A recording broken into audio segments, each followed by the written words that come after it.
Welcome students.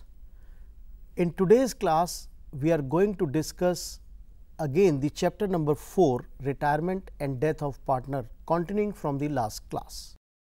Today we will be discussing the concept of hidden goodwill and how to calculate the amount of loan to a partner and what are the provisions of section 37 of Indian Partnership Act. So, let us start today's discussion with the first point, concept of hidden goodwill. Hidden goodwill means when we are paying more to a partner than what is due to him. Why we are paying more? Naturally, there must be some goodwill. So, who will pay that goodwill? Yes, the remaining partners will pay that goodwill. So, let us see, if we are paying more to the retiring or deceased partner than what is due to him, it will be a case of hidden goodwill, and the entry will be continuing partner account debit to retiring partner capital account, and that is in gaining ratio. Now, how to calculate revaluation of assets and liabilities? The treatment is exactly the same what we have done in admission, but just to recapitulate, let us see, debit side means when losses are there and credit side means when income is there. And how do we get losses? When the assets value decreases or the liability value increases, and in the opposite, when asset value increases, it is a gain, and when the liability decreases, it is a gain. So, in this way we calculate the profit or loss and distribute to all the partners who were existing at the time of revaluation, that is all the old partners. And in case of death, we also include the dead partner also, because he was there at the time of revaluation. Now, as we have done revaluation account in admission, so today we will be taking only few important entries and their impact on revaluation account, and I hope you know how to make revaluation account. So, let us concentrate on some very good entries. If creditors are written back, that means they are not payable now. So, if the creditors are written back and we do not have to pay, is it a gain or loss? Yes, it is a gain. So, it will come on the credit side of revaluation account. If provision for bad debt is not required now, the liability is coming down. So, if the liability is coming down, that means it is a gain for us. So, it will again come on the credit side. If an old asset previously written off, now sold, and you get some money out of that, it is again a gain. So, it is again credited to the revaluation account. Now, if the payment to the family of an employee is made who has died in an accident, now this is a loss and it will be debited to the revaluation account. Now, if we have to create a provision for workman compensation or provision for tax, now this is a loss, it will be debited in revaluation account. If out of fire insurance premium paid, 2000 is still unexpired, unexpired means prepaid, now it is a gain, it will be credited. Similarly, if an existing provident fund liability is reduced, provident fund liability is a liability, it is getting reduced, so it is our income, that is gain, which will be credited. And if the asset value is increasing, it is again a gain for us and it will be credited. Coming to the next topic, that is how to adjust the existing reserves. Existing reserves must be distributed among the old partners in their old ratio.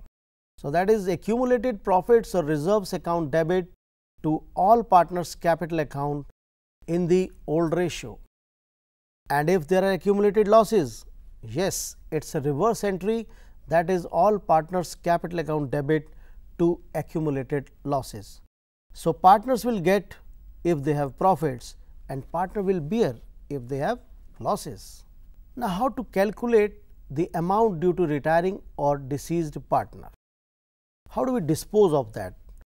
First option is you can pay in cash or you can pay by check also, and you may treat it as a loan also, but then you have to pay 6% per annum. I hope you remember the fundamentals, that in case you are not paying, then you have to pay 6% per annum. And sometimes you can have a combination of both, partly in cash and partly in loan. But please remember, interest will be there on the loan amount. And then we have an option of section 37. This is a new point. Section 37 of Indian Partnership Act says that you may take interest 6%, or you have an option to take the proportionate share of profit till the date of settlement. Now, how to calculate this? We will come and see in a question. But please understand once again, suppose a partner dies on 1st January and you are settling his account on 30th June.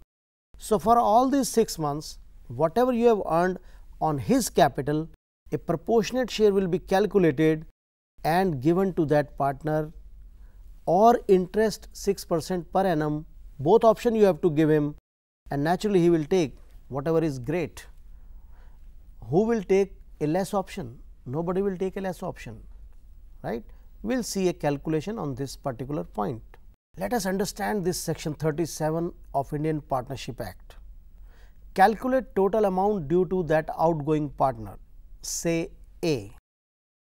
Now, calculate total capital of all other remaining partners, let us say B, and now calculate profit up to the date of settlement, give it C.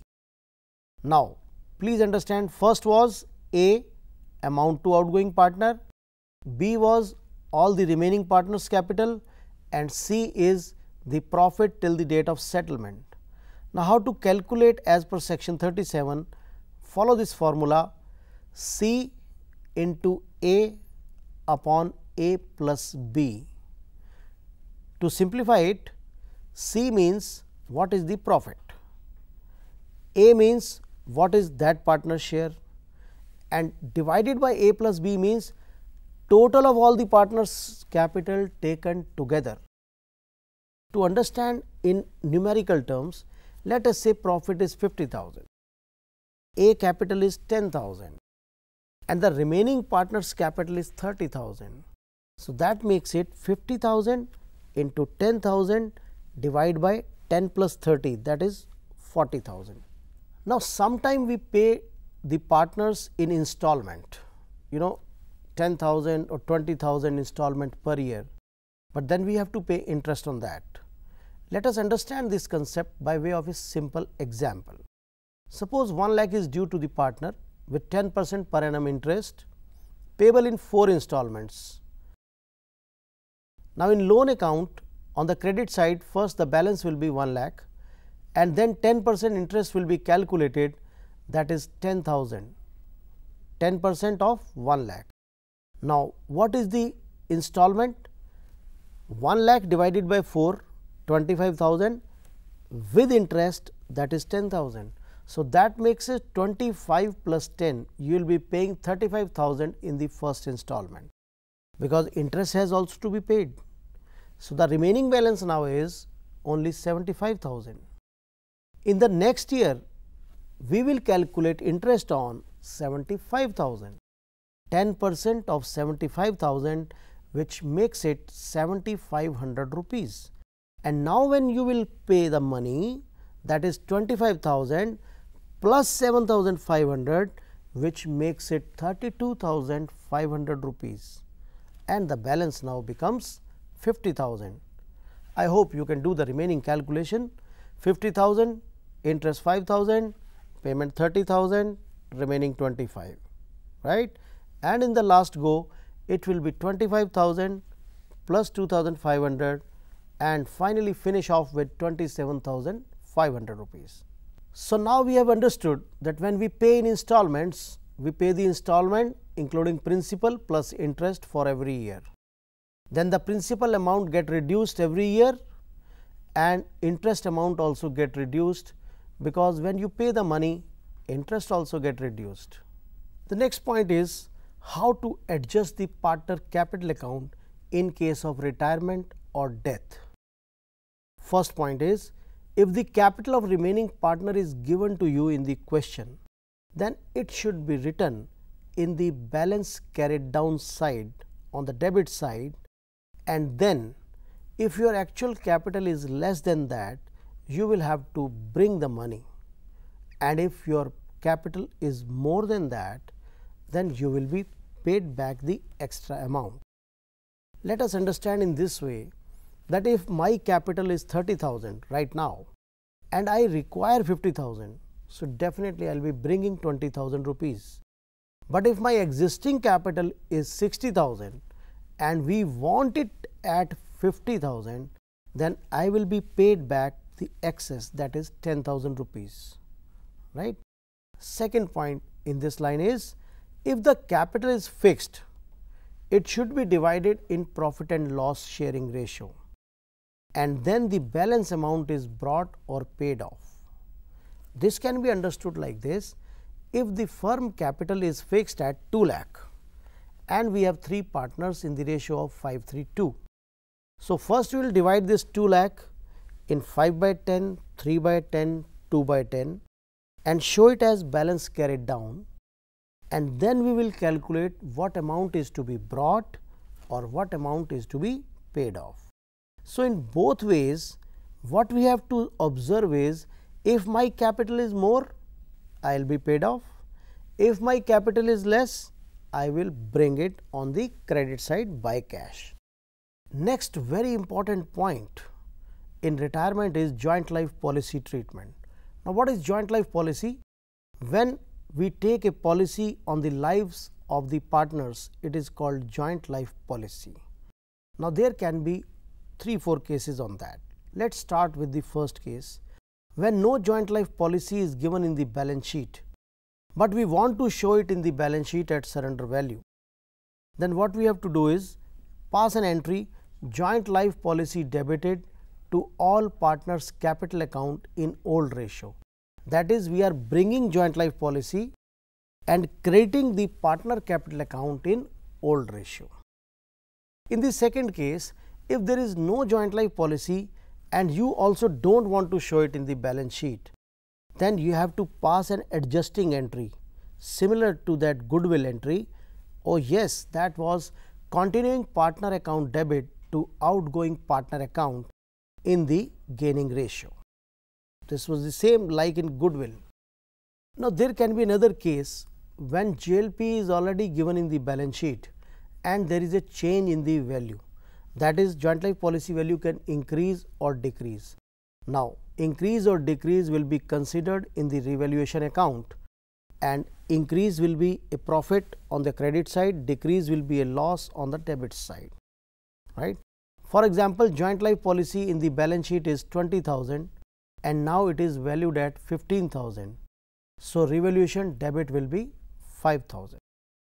So, in today's discussion what we have understood is how to calculate goodwill, how to adjust goodwill, how to calculate the amount payable to a retiring partner, what are the provisions of section 37 of Indian Partnership Act, which says you can get a proportionate share or 6% per annum, whatever you want. And in the last, we have taken all the 3 cases of joint life policy of retirement. In the next class, we are going to discuss death of a partner and how to calculate profits on the basis of turnover and all that. Till then, goodbye. Thank you all of you.